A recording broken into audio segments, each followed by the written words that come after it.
Hey there, everybody. Sketchy here with another episode of Crit Happens.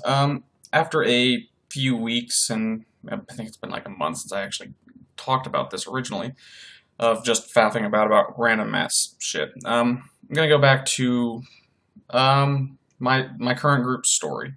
I did mention a lot of aspects of their story so far, and I'm gonna focus on sort of the main story concepts that I was going over. And these are spread out over the course of the past year. If there is something that I cover that I've already covered, I'm probably going to gloss over it, or you're just going to hear it twice because it just happened. And I just forgot what I covered in the other videos. So, last I left off, the group had cleared the basement. This is Vea's character, Lydia. Fear, I believe his name was. He's another character who... Sorry. He was another player who personal stuff got in the way. The character's name is Fear, I believe.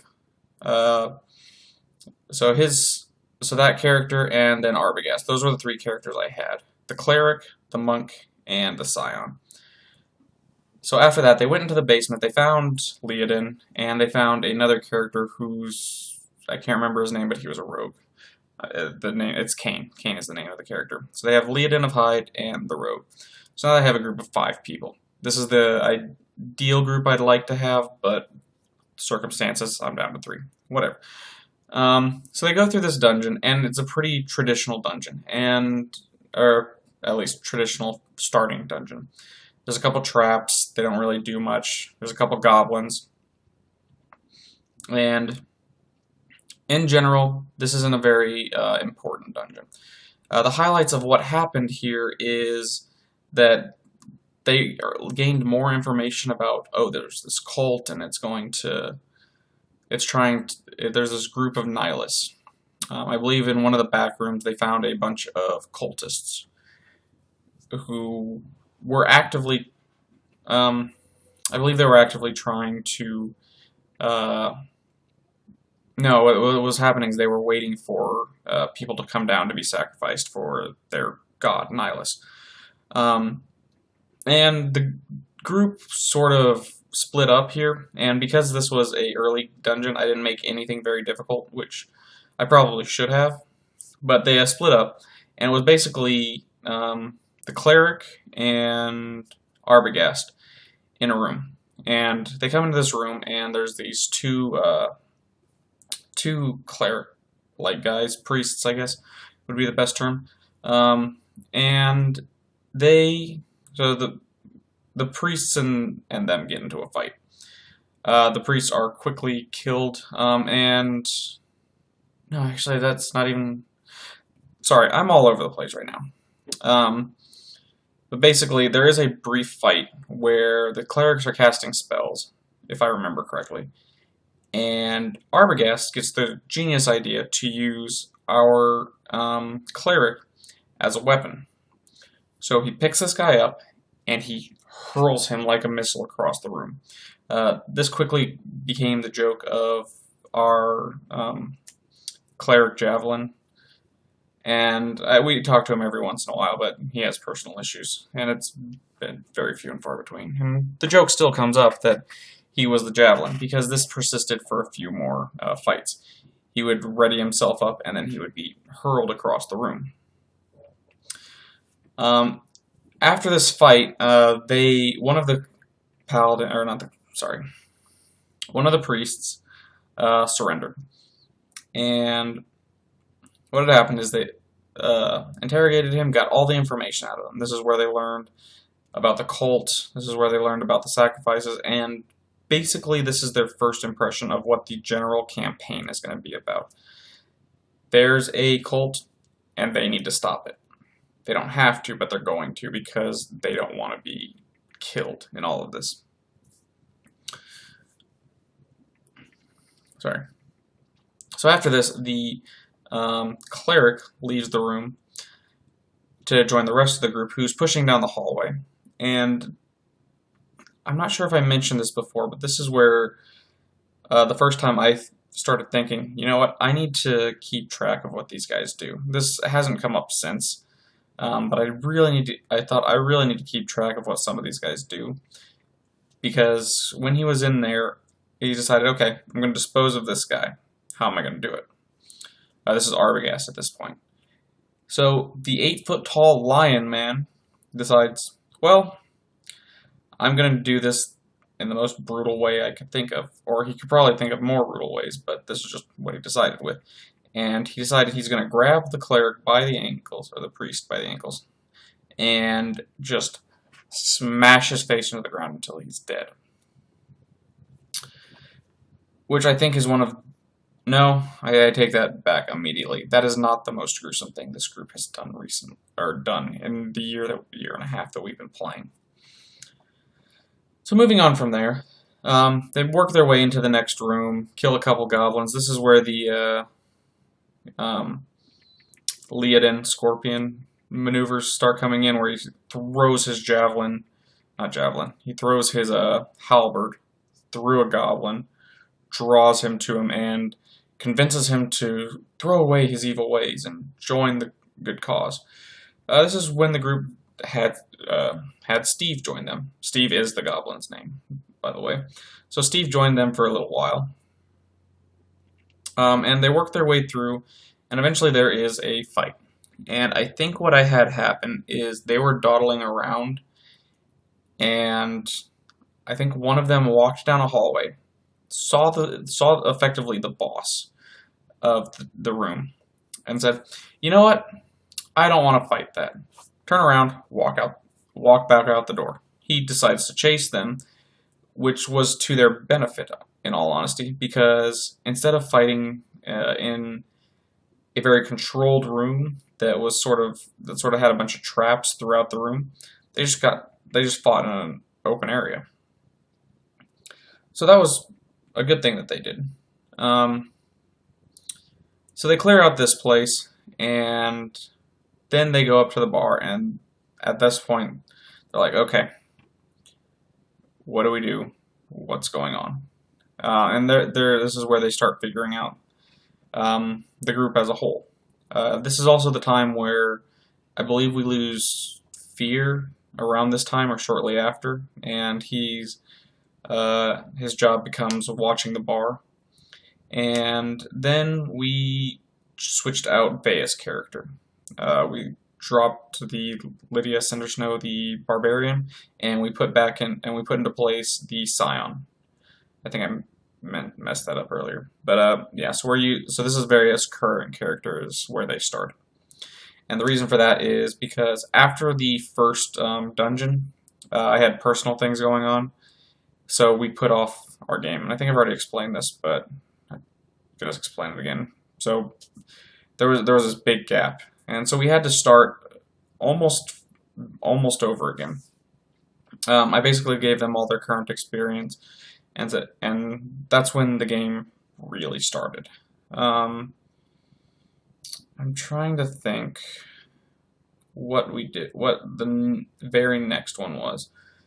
But I believe what they did is they went into, I remember, they got an address, is what happened. They had found an address somewhere in the previous dungeon, or somehow. And they decided, okay, we're going to go to this address, and we're going to go see what's going on there. And when they get there, they find a bunch of poisons and potions. And this is where this is one of the first signs of the parties having two mindsets. For one, we have the paladin. Paladin sees poisons and these kind of things, and it needs to be destroyed immediately.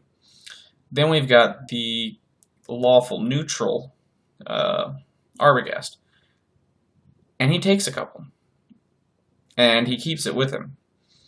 And it will pop up every now and then throughout the game. But for the most part, this kind of goes to the wayside. But what they do discover is that inside this place is there's basically a stairs down, and it goes into another dungeon. In quotation marks. I used a dungeon maker to get this map, but effectively it was this guy's basement. And now that I think about it, this guy had a pretty fucked up basement. Because there was a Crenshaw, there was like a little magma creature. I can't think of the name off the top of my head. A Mephit, Flame Mephit, something like that. I don't know. Probably not. I have no clue. But whatever. For one reason or other, this guy just had a bunch of weird stuff in his basement. And so they clear this place out. For the most part, I don't think there was anything that great. And it's about this time, I think it's our 4th or 5th session, we get another player. And off the top of my head, I can't remember his name. He is the one who is unnamed, apparently. So this player caused a bit of trouble within the group. And this is something I think I've mentioned, sort of, in some of my other videos, but he's the kind of person who just rubbed the group the wrong way in all regards. One, he was a major rule Nazi, and this is what eventually led to him leaving the group.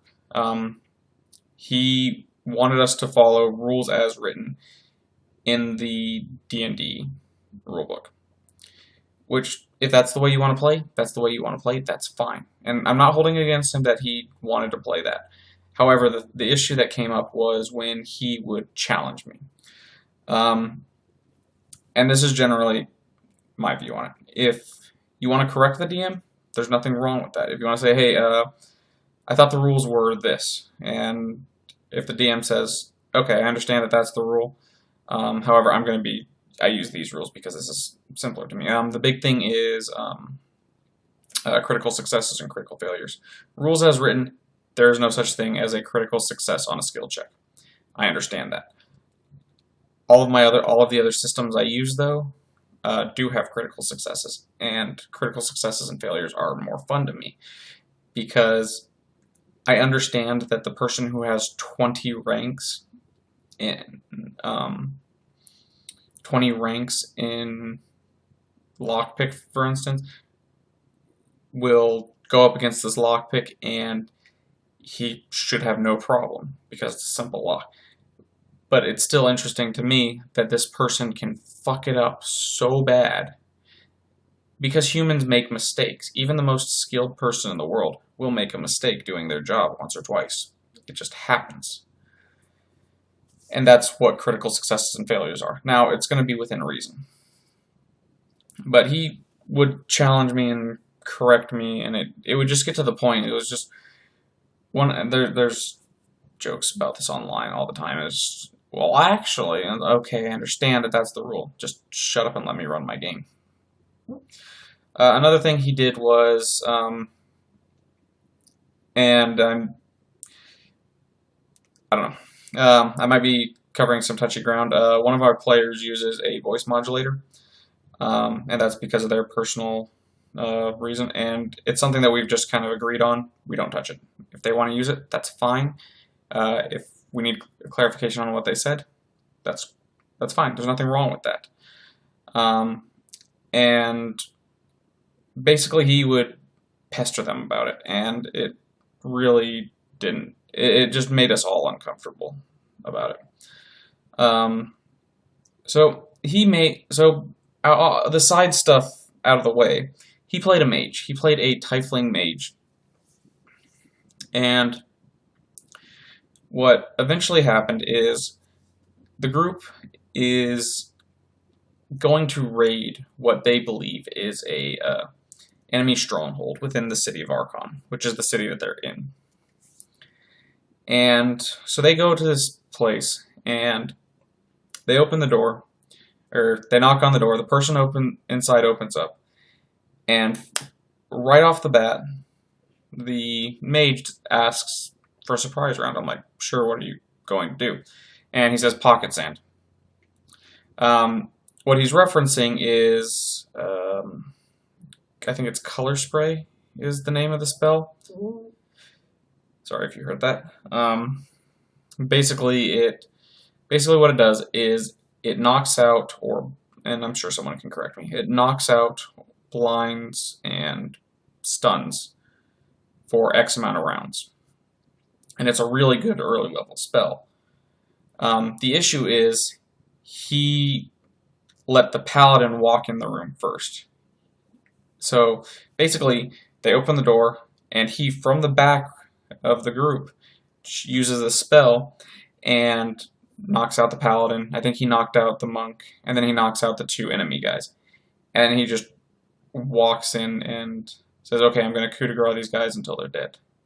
And it was like, okay. And honestly, that's fine. That's the rules. But from a story perspective, and this is something I say all the time in game, I hate mages. And I can talk about that later. But mages, for me, if min-maxed to a certain degree, take a lot of the fun out of games. And this is something that is going to occur later in my stories, where a caster has basically nullified something I had. And I was just like, okay, well, this is a cool encounter, but now it's gone. But, so he knocks out these 2 guys. And after our players, he knocks out and then kills these 2 guys. And it was just kind of one of those deflating moments, like, okay, we're going to have this big fight, and they're dead. Oh well. So we move on from there, and they're pushing through this building, and basically just to the next room. And he immediately gets into the room. Luckily, the group was smart and said, no, if you're gonna be doing your mage shit and you're not gonna care about us, you're going first. So he was the first in the room, and he he led off with, I think it was Burning Hands. And because Burning Hands is a cone spell, if I remember the rules correctly, it basically lit the building on fire. He's in a small building and uses I think it's like a 15-foot cone or something like that. So it hits the walls, it hits the floor, it hits the ceiling. Yeah, it hits the ceiling. And so now the building is on fire. And this is where Paco's character, Leodin, the paladin, has just had enough. There's a fire in a building, and I'm not going to let this go. So he just picks him up, carries him out. And this is where some more of the rules lawyering went down, where he basically struggled his way out and cost Paco like 10 health, I think, because when they got outside, the townfolk had attacked them, had started attacking them. Why were the townsfolk attacking them? Well, earlier on, they had Fuzz had decided to test one of the poisons on one of the what are they called? Goblins. One of the goblins that had been tagging around with them. I think they had 2 at this point. So they had Tim and Steve who were following them around, and I think that he gave Steve some of the poison that he had. The poison turned out to be berserker poison. I don't know if there's any rules for this. I just kind of made something up. But basically, he started going berserk, and I want to say that someone had a cure poison, or someone had an antidote, because they stopped him from dying. And they kind of figured out what it was. So what had happened is the cult had dumped the poison in the drinking water. So anyone who was drinking from this well was basically going insane and attacking people for the sake of attacking people. Yeah, I think that someone did have a negate poison or something, because after the fight, basically what happened is they quickly defeated the players, and I missed a point actually. The reason that they were going to this building in the first place is because while they were sitting in their bar, or in the tavern that they had acquired, a Dragonborn had come in.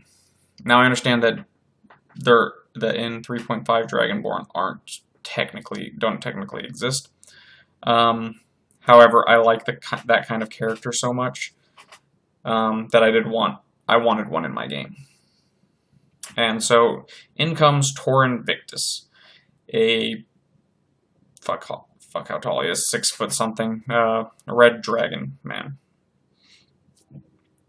And he gets the group and says, "Okay, you're fighting against this cult," which was a very awkward situation to begin with because when he comes in, his job is he's fighting against this cult, and for some reason or another, Arbogast is wearing robes of Nihilus, which were way too small for him. As a monk, he can't wear armor, so he says, "Hey, new robes. I'm going to put these on." And these are robes for a regular-sized human, where he is an 8-foot-tall lion man. So he was awkwardly wearing the clothes of a cult. And there was a bit of a fight, but they eventually worked the situation out, and then they went over to this little headquarters inside the city, and then all of those events happened, the burning down the building and all of that. So after that, they started going into another dungeon, and that's where I'm going to pick up that's where I'm going to pick up my next video. Yeah,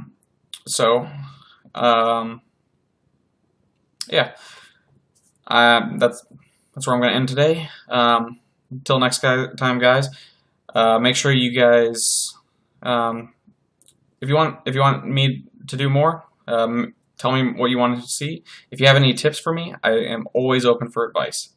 I know there's a lot of things I'm doing wrong in these videos, in DMing, in all sorts of things. Just give me some input. It helps me. It lets me make something better, and that's something I want to do. So until next time, guys, game on.